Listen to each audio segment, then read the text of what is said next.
ముందు నుంచి కూడా చాలా చక్కగా వాళ్ళు ఈ నేచురల్ ఫార్మింగ్ పైన పనిచేయడం జరుగుతుంది. ఎందుకు అవసరం? ఇప్పుడు రిలవెన్స్ ఏముంది? మనం చాలా, మీ అందరికీ తెలుసు, గ్రీన్ రెవల్యూషన్ ఎప్పుడైతే వచ్చిందో మనం అందరం కూడా ఇండియా ఒక డెఫిసిట్ కంట్రీ నుంచి ఈరోజు సర్ప్లస్ వరకు మనం మారిన సందర్భం తెలుసు. మనకి చాలా ధాన్యం పండుతుంది, ఎక్కడ కూడా దానిపైన సందేహం లేదు. కానీ ఎలా ఇది పండిస్తున్నాము అనేదే ప్రశ్న. గ్రీన్ రెవల్యూషన్ వచ్చినప్పుడు ఎందుకు ఫర్టిలైజర్స్ని ప్రమోట్ చేయడం జరిగిందంటే మనకుండే పాపులేషన్కి మనం సరిగ్గా పండించడం లేదని ఫర్టిలైజర్స్ కానివ్వండి, పెస్టిసైడ్స్ని డాక్టర్ స్వామినాథన్ గారు ఒక ప్రణాళికబద్ధంగా మనం వాడాలి, ఇంత మోతాదులో వాడితే మనకి ఈ ప్రొడక్టివిటీ పెరుగుతుందనే ఉద్దేశంతోనే మనం కొత్త హైబ్రిడ్స్ని లాంచ్ చేయడం జరిగింది, కొత్త కల్టివేషన్ పద్ధతులని లాంచ్ చేయడం జరిగింది, దాంతోపాటు use of fertilizers and all. కానీ మనకి ఈ 60 సంవత్సరాల్లో నుంచి అర్థం కానిది ఏంటంటే మనం ఈ ప్రొడక్షన్ పెంచాలి అని తపనలో మన భూమిని మనం ఏ విధంగా చేశాము, మన ఎన్వైరన్మెంట్ ఏ విధంగా మారిపోయింది, అవన్నీ కూడా మనం ఎప్పుడు ఆలోచన చేయలేదు. ఆ ఆలోచన చేసే విధానమే నేచురల్ ఫార్మింగ్. పాతకాలంలో మీ దానిలో చాలా పెద్దవాళ్ళు కూడా ఉన్నారు, ఇప్పుడే వారు కూడా వెళ్ళిపోయారు, వాళ్ళందరికీ తెలుసు, వాళ్ళు చాలా పద్ధతులు మీకు చెప్పుంటారు.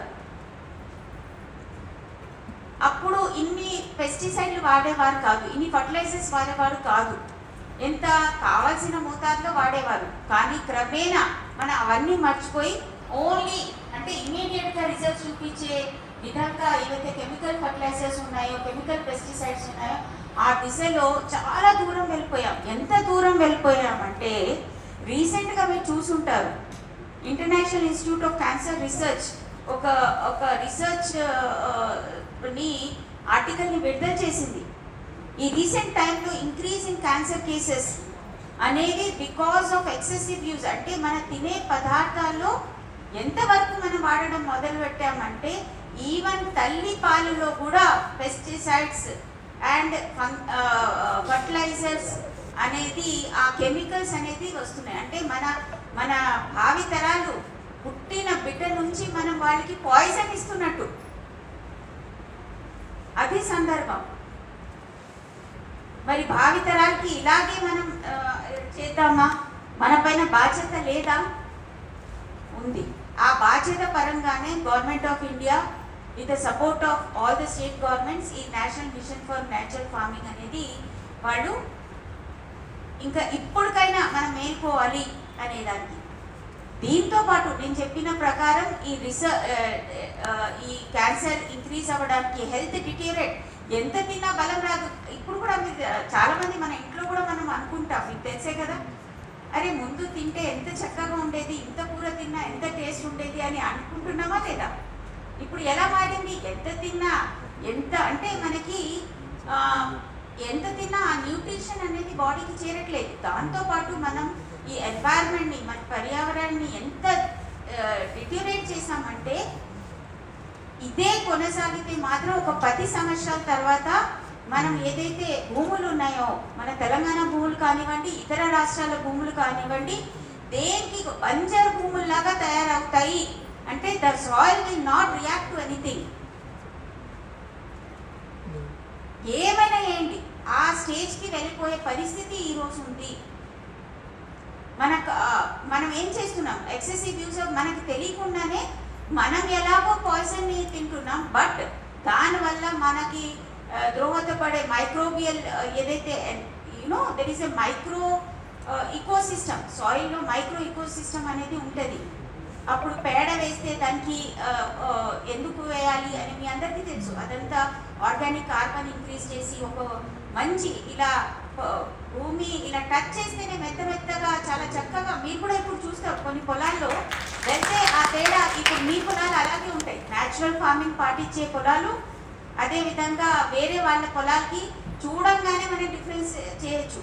కాళ్ళు ఇలా పెట్టంగానే లోపలికి వెళ్ళిపోతుంది కాళ్ళు, అవునా కదా? అది భూమి మనకి ఇండికేషన్ చేస్తుంది, మీరు నన్ను నాశనం చేస్తున్నారు. అండ్ ఏది కూడా అంటే ఇప్పటికైనా మానవ జాతి మేల్కోకపోతే మాత్రం చాలా దీనికి ఏదైతే మనం కారకులం అవుతాం, దీనికి భావి తరాలు మొత్తం మ్యాన్ కైండ్కి మనము ఒక మ్యాన్ కైండ్కి విలన్ లాగా మారే పరిస్థితి ఉంది. దాంతోపాటు భూముల్లో ఆర్గానిక్ కార్బన్ ఎందుకు ఈ భూములు ఏవైతే ఉంటాయో చాలా సాఫ్ట్గా, దానిలో కావాల్సిన మైక్రోబియల్ ఏదైతే మంచి మైక్రోబ్స్ ఉండాలో అవి ఉంటాయి. న్యాచురల్గా ఏమైనా డిజీజ్ పెస్ట్కి కంట్రోల్ చేసే శక్తి ఉంటుంది. మాయిశ్చర్ అబ్జార్బ్ రానున్న సమయంలో మీకు చూస్తున్నారా, నేను ఒక 5 రోజుల నుంచి ఎండలు ఎలా ఉన్నాయి, మన వాతావరణం నాశనం చేశాం. గ్లోబల్ వార్మింగ్ అయిపోయింది. ఎప్పుడు వర్షాలు పడుతున్నాయి, ఎప్పుడు హెయిర్ స్టామ్ వస్తుందో తెలీదు, ఎప్పుడు తీవ్రమైన కరువు కాలం వస్తుందో తెలీదు, డ్రౌట్ ఎప్పుడు వస్తుందో తెలీదు. ఇవన్నీ మనం చేసే ఈ మానవులే.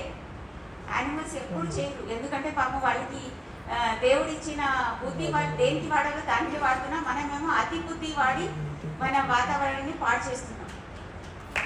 ఇది మనం రియలైజ్ చేసే అవసరం ఉంది.